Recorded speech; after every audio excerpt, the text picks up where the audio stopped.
am Desmond Joseph, your presenter for today. In our top stories, sports facility renamed after deceased footballers. Venezuela pledges continued close alliance with Cuba. Syria crisis, PM Halqui survives Damascus car bombing. And in sports, All Saints football team and East Central secure victory in DFA's All-Ireland League. Details of these will follow.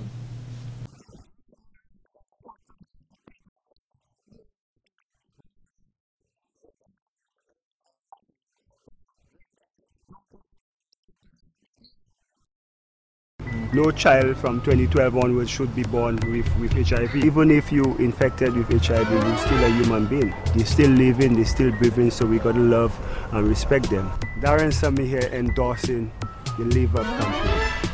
2012, from now on, no Caribbean child born with HIV. We're moving forward, we're educating our people, and it's all about love, protect, respect. Live up, shout, live up, live up. The lone survivor of a tragic vehicular accident that occurred during the early hours on Friday, April 19th in Port Cassay was discharged from Princess Margaret Hospital on Saturday, April 27th. Mr. Joseph Prince remarkably survived the accident that claimed the lives of national football coach Kurt Hector and national footballer Noran John Hope. This occurred when the vehicle Mr. Hector was driving drove into a large ditch in the middle of the road caused by heavy rainfall that undermined the road. Mr. Prince, who was a passenger in the jeep, was immediately admitted to the intensive care unit of the PMH in critical condition. Once stabilized, he was then transferred to the Alford ward. He prevented many more vehicles from plunging into the ditch. He is regarded as a hero. SAT-TV News will provide an interview with Mr. Prince in a subsequent news package where he will tell us his story on how he survived the tragic accident which triggered Dominica into a state of mourning. In other news, on Monday 29th April, during a forum held at the school, the Isaiah Thomas Secondary School focused its attention on child abuse with special emphasis on sexual abuse geared at educating the students as well as their parents. Police Inspector Claude Weeks and his wife Mrs. Delia Coffey Weeks addressed the forum where Mrs. Weeks stated that some individuals may ask themselves, "What can I do?" In addition, she urged participants of the workshop to use their mouths and speak when necessary. God has given us two hands. We are supposed to be his hands on the earth. Let us use it first to help ourselves and then to help others in need. God has given us eyes for us to see. And once we see, then we should be moved to action. God has given us feet so we can walk, we can move from the point that we are at to a better place. She added when she grew up as a child, she was taught to cover herself rather than the opposite. She explained to the students of the Isaiah Thomas Secondary School that this is one of the reasons why the school has a uniform. To ensure that people are properly dressed when they come to school. Yet, we find that our people are so callous about what they do, what they wear. And when we tell them those things, then they begin to call us old. If that is what it means to be old, I am guilty. I agree that I am old. Mrs. Weeks also reminded the students that abortion is illegal in Dominica and reminded them that this could be their only opportunity to have a child. Mr. Weeks added that it is the parents and the social agencies' responsibilities to ensure that the children are protected. You students of the secondary school here, I know you may have your issues, but I stand before you to let you know as you talk about your issues. I stand before you proud to say that I am a Zapa Governor and I'm a welfare child. I'm sure each and every one of you somehow may have had some kind of breakfast, maybe not bacon or porridge, but indeed you had a little sugar water and some bread and butter. I can tell you about myself, and I must mention it so that my duty as an evangelist, not as a policeman this morning, but as an evangelist, is to let you know that God is good, notwithstanding the situations that you're going through in life, even if you're going through the pressures of life in school. He told the students that they are precious people made in God's image and they should never allow anyone to belittle them in any form. Therefore, I urge you to stay away from illicit sex. Go to school. Your fundamental focal principle is to learn, is to study, is to be respectful, is to be honorable, so that you can become men and women to continue the socio-economic development of this country. What is your plan? What is your plan? As a student, why is it that when you leave the gates and you go down there, a man with his SUV must tell you to come and it's back up, school has finished at 1 o'clock and you're reaching home at 5 o'clock? Why? Why are you doing that? The students and the teachers appeared to be extremely involved in the discussion, and we do hope that it was beneficial for them. In more news, on Sunday, April 28th, the Dominica Association of Persons with Disabilities, DAPD, held a walkathon to raise funds for their institution. The walkathon commenced at the Lubia bus stop and terminated in Belfast. Executive Director of DAPD, Mrs. Natalie Murphy, classified the walkathon as a special event, saying that it is part of their 40th anniversary celebrations. We call it a wheeler walkathon. This is DAPD's style of what you call bel marché, and we are leaving the Lubia Junction, going all the way to Jimit. As we pass through the communities, we will be calling on the villagers, the people who live around the communities or in the communities, to support us with a small donation. We are hoping that we can get the support of Dominicans as we have done in the past. Mrs. Murphy stated when they host these activities, they accept small and large donations. And we are very happy that in spite of the weather, which was threatening earlier on, that we are able to organize and have this activity. And we just want to say in advance how thankful and grateful we are for those who will be supporting us on the walk today. She encouraged the DAPD members who can walk to stay off the vehicles unless they are truly exhausted. We try to be down from the vehicles. When we get tired, yes, we will go on the vehicles. But those of us who really have to be on vehicles will be on vehicles. But those of us who can walk and are able to do so, I would appreciate that we get ourselves out of the vehicles, because the people need to see us so that they can make their contribution. Here is a clip of the members helping each other during the walkathon.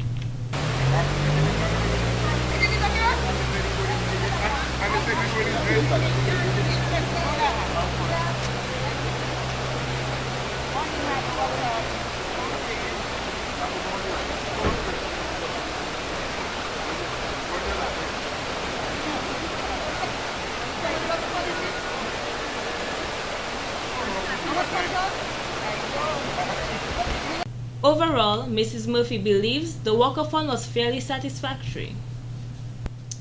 In other stories, in light of the tragic accident in Port Cassay on Friday, April 19th, that claimed the lives of coach Kurt Hector and footballer Noran John Hope, the government of Dominica has taken a decision to rename the public sporting facility in La Plaine from RMG Sports Complex to the Kurt Hector and Noran John Hope Sports Complex. This was done in honor of the late coach and player of the national football team of Dominica. In spite of their sudden passing, the names Kurt Hector and Noran John Hope and their contribution to sports in Dominica will forever live on the lips and in the hearts of residents and visitors to La Plaine, the Southeast, and in Dominica's history. In addition, the government of Dominica will grant 2 scholarships of the Dominica State College to aspiring young sports characters of good academic standing in the Southeast in honor of both Kurt Hector and Noran John Hope. A government scholarship will also be awarded to Kelly Hector, daughter of Kurt Hector, to facilitate completion of her studies at the Dominica State College. Honorable Peter Sejar, Minister for Education and Human Resource Development and Parliamentary Representative of La Plaine on behalf of the Government of Dominica and the entire community of the Southeast, extends sincere condolences to the families of the deceased. Mr. Sejar stated, the gestures in the name of Mr. Hector and Mr. John Hope are the government's way of remembering the two, while also committing to further development of sports and sports personalities in La Plaine, especially and in Dominica in general. And in more news, Love Across the Atlantic, a novel written by Mrs. Gwyneth Jules Morrows, is now available online and in stores including Jay's Bookstore located in Roseau. During an exclusive interview with SAT-TV News, Mrs. Morrows said the novel was inspired from a young man she fell in love with across the Atlantic and later married. She added that she wished he was alive to see her production. Mrs. Morrows explained that she had a difficult childhood when her father abandoned her family and broke her mother's heart. She said her childhood was filled with uncertainty and sadness. When asked how her husband inspired her to write this novel, she had this to say. I didn't have to worry about the type because this man loved me, I could see it. But I wasn't really thinking of that. I wanted to get to Boston, to Massachusetts, to see that other Dominican guy and to know if I really want, you know. Yeah. But in the meantime, this gentleman was falling in love with me and I didn't even know it. Okay, so how long did it take you to write the book? It took me about 4 months. 4 months. What's your favorite chapter? Yeah, my favorite chapter is about that gentleman. She dedicated an entire chapter called The Man from Norway for her late husband. Although this is Mrs. Morrow's first book, it is not her first time writing. She wrote for Dominica's Chronicle and other news agencies several times. The most difficult time for her was the publishing segment.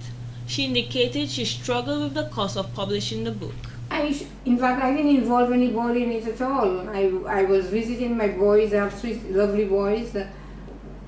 I used to live in the U.S. myself, so I was visiting them, and I decided I wasn't in no hurry to rush back to Dominica this time. For some reason, I didn't know why. I just wasn't really in a hurry to come back. Oh, I wanted to come back. I knew I would come back. But the urge I had, like every time I go for 2 weeks, 3 weeks, a month, this time that wasn't in me. So I stayed on. And it happened I stayed 11 months. So while I was there, I decided, hey, that book you always wanted to write, come on and write it. So I started to write it right then. Mrs. Morrows noted she would not have done anything differently in regards to the book. The only thing I would add, if given a chance, is a chapter about my neighbor, Mrs. Burton, who was extremely good to me, she stated. There is one neighbor who was so good to us when we were growing up. There were 5 of us, 5 girls. And this lady, her name, some people will recognize it, I'm sure. Her name was Isla Burton, Miss Isla Burton. And that lady was absolutely so wonderful to me. And for some reason, after the book was published, then I said, oh, I did not mention Miss Isla. And I think someday I'll have to revise that, because she was a very good lady, very good neighbor. She was excellent to me. And I think I mentioned my favorite teacher too. I think it's in there. The novel also consists of most of the changes in Dominica. A total of 20 Dominicans were awarded with certificates on Friday, April 26, as they completed a Princess Margaret Hospital Laboratory Phlebotomy training program as part of their celebration of Lab Week. Mrs. Jennifer Laville, acting laboratory superintendent, stated, "For every doctor or nurse, the public recognizes there is a lab professional working behind the scenes, processing laboratory tests which are vital for every patient." Many times, people are of the notion that lab techs do not have direct contact with the patient. Therefore, we do not care as much for patients, but this is not the case. Each specimen that enters the lab is given a number, but we know that behind each number is a sample, and behind each sample is a patient, and behind each patient is a family member, a brother or sister, or father who is waiting on a clinical decision which is based on lab tests. And we know that 80% of clinical decisions rely on laboratory tests. This sense of compassion, coupled with our scientific knowledge and the scientific nature in us, allows us not to leave any tests undone. She added, lab professionals will continue to conduct accurate tests to continue serving the public.